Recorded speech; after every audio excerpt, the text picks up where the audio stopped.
Un pensador, que es lo que necesitamos ahora para imaginarnos cómo es la Argentina que viene en este año. Ale Katz, ¿cómo estás? Muy bien, Charlie, muchas gracias por invitarme, muchas felicidades. Vos sos amigo de la casa. Gracias. Un buen amigo de la casa. Muchas gracias. Bueno, tu razonamiento de este fin de año. Bueno, lo empiezo, si te parece bien, retomando un poco el tema que se conversaba. Y lo voy a hacer recordando una anécdota que creo que es verídica, espero que lo sea, pero si no es buena en cualquier caso. O merece ser cierta. Claro. La declaramos cierta ya. La declaramos cierta. Se cuenta que Lord Keynes, en una conferencia internacional después de la Segunda Guerra, interviene un día con una actitud y algunos días después, mientras la conferencia dura, en otra intervención plantea una postura diferente. Y alguien le dice, pero usted hace 2 días dijo lo contrario.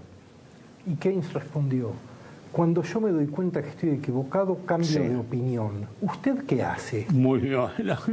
Bueno, yo digo, yo le tengo aprecio personal y respeto intelectual a Federico Sturzenegger. Creo que Federico Sturzenegger está sobreideologizado y es dogmático. Y creo que la realidad no es sensible a los dogmas. Creo que todos estamos sobreideologizados en Argentina. Creo que el kirchnerismo era una exhibición impúdica de sobreideologización, es decir, de creer que los modos en los que pensás el mundo son el mundo. Creo que los no kirchneristas llegaron al poder con un rechazo de aquellos discursos y entonces la convicción de que todo el problema de la inflación era un problema monetario y que con una política monetaria rigurosa se resolvía la inflación, que era un modo de contradecir a Kicillof, que decía la inflación no es solo un problema monetario. Y en una economía pequeña, imperfecta, con muchos sectores efectivamente concentrados, la inflación ha probado no ser un problema estrictamente monetario. Entonces, la política monetaria ortodoxa no resolvía la inflación y generaba problemas en la sociedad. Bueno, creo que alguien recordó que se puede cambiar de ideas cuando las ideas no producen los resultados que Bueno, buscan. ese alguien yo creo que después de un debate intenso en el gobierno fue Macri. Seguramente. Digo, porque Sturzenegger no durante toda la primera etapa tuvo un fuerte apoyo de Macri, hasta que un ministro dijo una cosa, otro dijo otra, Marcos Peña dijo otra. Modo que Pratgay tenía razón hace un año. Hubo un artículo hace algunos días en el diario Clarín de 2 economistas heterodoxos, y eso no es un insulto, porque parece que lo fuera. Claro. Guillermo Rosenbulsel y Ramiro Herbreu. Lo leí.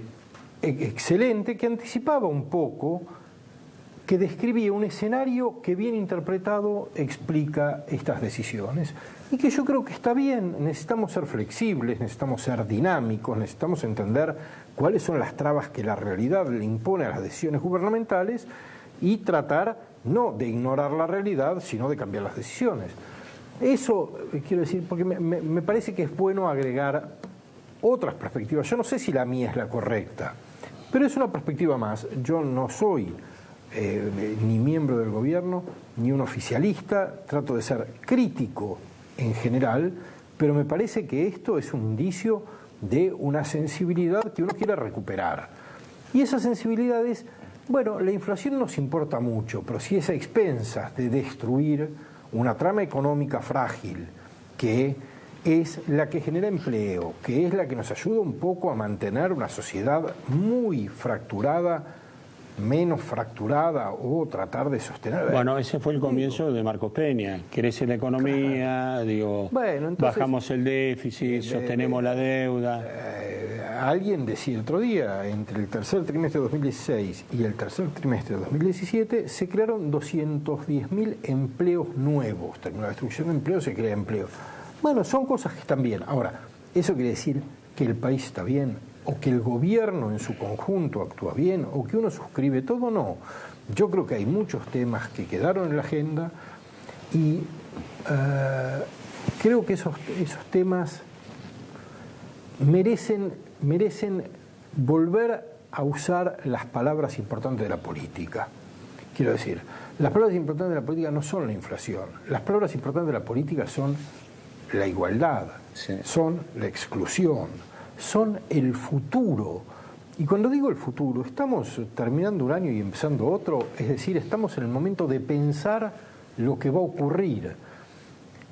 Y en mi opinión, Charlie, la gran diferencia social de la Argentina tiene que ver con el modo en el que el futuro le dice algo a los diferentes miembros de nuestra sociedad. Y hay muchas personas para las cuales el futuro no es nada más que una fuente de sufrimiento, de incertidumbre y de angustia. Que no hay esperanza. Ninguna. Alejandro, en ese sentido, ¿vos cómo ves el tema de la reforma jubilatoria? Que yo digo, en lo parlamentario estuvo muy mal explicada, en el Senado prácticamente no se debatió, se toca el sector más sensible, después apareció en el propio recinto un pedido de una diputada oficialista planteando un bono que cubre un 10% de la pérdida. Que anunció el bono antes que el gobierno lo anunciara. Mira, digo, ¿cómo ves esa cuestión? Eso? Lo primero que diría, que no es para corregirte, pero es, no hubo reforma jubilatoria. No, hubo reforma de fórmula. La reforma de la fórmula de ajuste de la jubilación. La reforma jubilatoria está para una comisión parlamentaria. Hay que empezar a hablar. Sí, lo que pasa, Alejandro, que hay que titular. Hay que titular. No, por eso, pero digo. Sí. Pero sí. Esta pequeña cosa, es decir, que haya sido algo pequeño y esto tan mal manejado y haya producido tanta reacción, es un indicio de lo que va a pasar cuando hablemos de la reforma jubilatoria. Ahora, ¿qué pienso yo de lo que ocurrió? Primero, no voy a cansarme de insistir en la necesidad de repudiar la violencia. Y cada vez que se habla de este tema voy a hacerlo, aunque parezca redundante, reiterativo. Hay que denunciar la violencia, hay que denunciar cualquier forma de puesta en crisis de la gobernabilidad inducida por la oposición o por incapacidades del mismo gobierno. La gobernabilidad es el marco de posibilidad de la democracia. Entonces, esto es lo primero que hay que decir. Lo segundo que hay que decir es, yo no soy economista y no sé si en las cuentas públicas este era el único recurso. Hablé con amigos economistas en cuya palabra confío y dicen sí. Y además dicen no es tan malo el cambio. Pero lo que yo agrego es, hay una idea de justicia que todos tenemos, aunque no lo sepamos.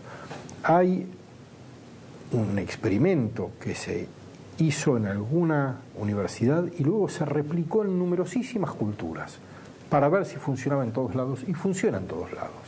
El experimentador le da al participante número 1 un billete, $100, y le dice a repartirlo con él.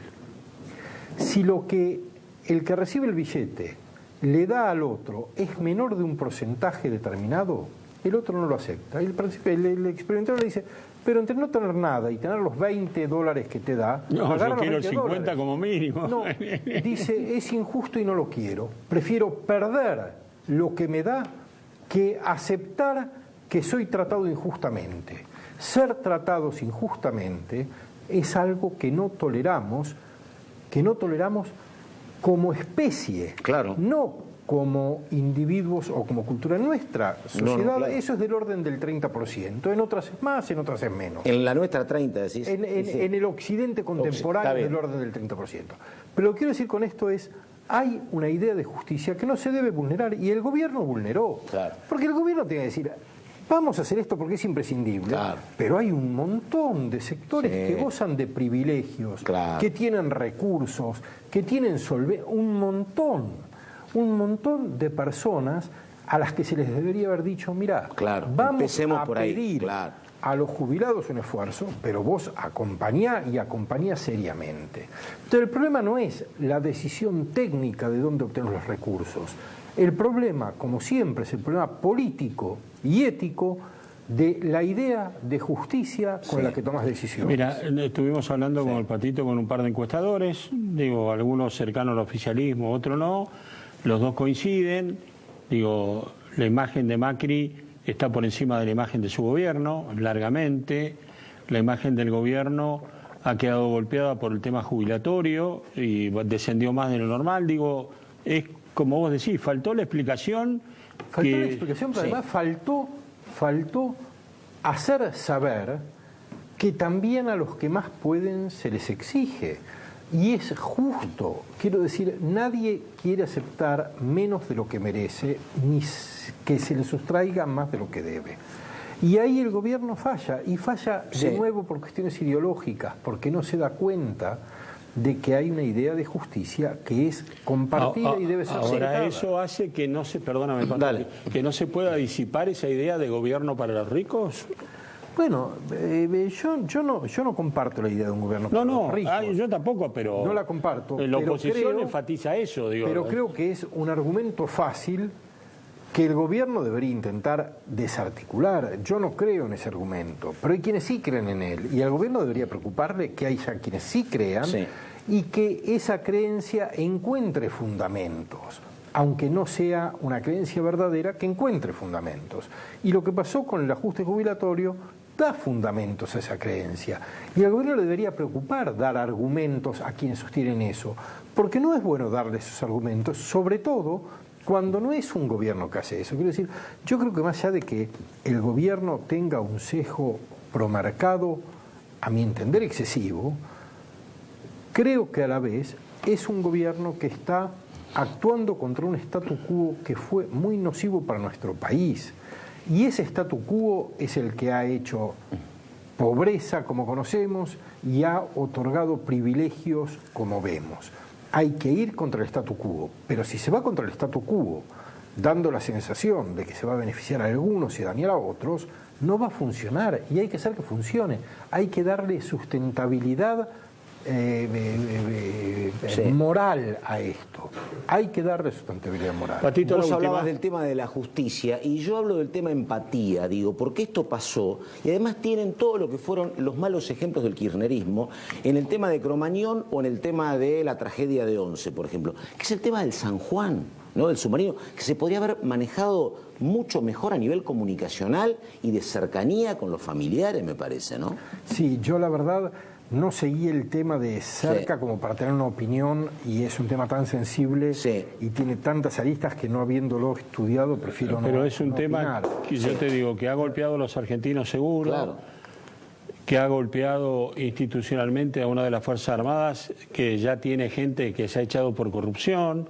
Es muy grave, no se lo puede dejar en el aire. Sin duda que no. Ahora, creo que, retomando el inicio de tu observación, creo que el gobierno tiene un problema de empatía. Claro. Voy a decir algo para matizar esto, y es: el poder siempre provoca una pérdida de capacidad de comprender al otro. Sí. Y entonces hay que señalar que eso está ocurriendo. Es importante que le digamos al gobierno: ojo, que el poder te dificulta ponerte en el punto de vista de los otros, cualquiera sea el otro. Hay que hacer un esfuerzo para que esto no ocurra, porque cuando el poder enloquece, daña a toda la sociedad. No estoy diciendo que esté enloqueciendo, lo que digo es: la falta de empatía es un problema del poder siempre. Alejandro, muchas gracias por todo este año. Charlie, siempre tus expresiones son valiosas y te deseo lo mejor para el 18. También para vos, para todos ustedes, para el equipo y para la audiencia, y gracias por haberme invitado. No, por favor. Con nosotros ahora...